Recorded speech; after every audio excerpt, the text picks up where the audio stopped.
Bulgaria is a land of just beauty, absolutely stunning scenery, a lot of heritage, a lot of history, very ancient country with a lot of UNESCO heritage sites. So if you go, these will be my main recommendations. If you arrive in Sofia and you want to just take a quick trip out to somewhere really spectacular, I would suggest Rila Monastery. It's absolutely amazing when you get there. It's really, really peaceful when you walk around. The actual architecture and the actual monastery is so, so nice to explore.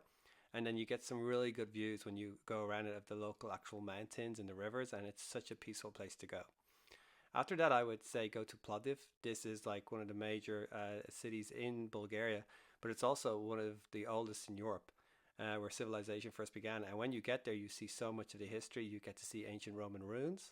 And when you walk around, it's actually quite nice as a city because you see the different influences of the history. You get like Ottoman architecture, Roman architecture, and you see the differences of history of people moving and changing and switching between empires. I suggest to go up high into the mountains where the climate does change. It gets a little bit more wet and a bit more unpredictable, and go visit this ancient fortress, which has a very ancient UNESCO heritage church that you can go in, and it's really, really amazing to see it. It's a beautiful location right high up in the mountains, and I would definitely suggest to go there. Then, if you're still in Bulgaria and you just want to keep exploring, I went to, well, hopefully I pronounced correctly, is Belgorodchik Fortress. Now, this is a bit of a long journey. It's about 3 hours away from Sofia, but it goes to up towards the, I think, the northern part of the country, and it's probably the least populated part of the country from what I've been told. But once you get there, it is so amazing to see the rock formations, the fortress. I was just running around it. It was really cool. There's a lot of space. It definitely feels like a Game of Thrones episode when you're there. And I would suggest making time there if you have it to go visit it. Nearby, there's actually some really cool caves you can explore. And I went in there and it was just nice to go into a cave and to see where the bats were living and just how ancient this country is. Because everywhere you go, there's so much history in Bulgaria.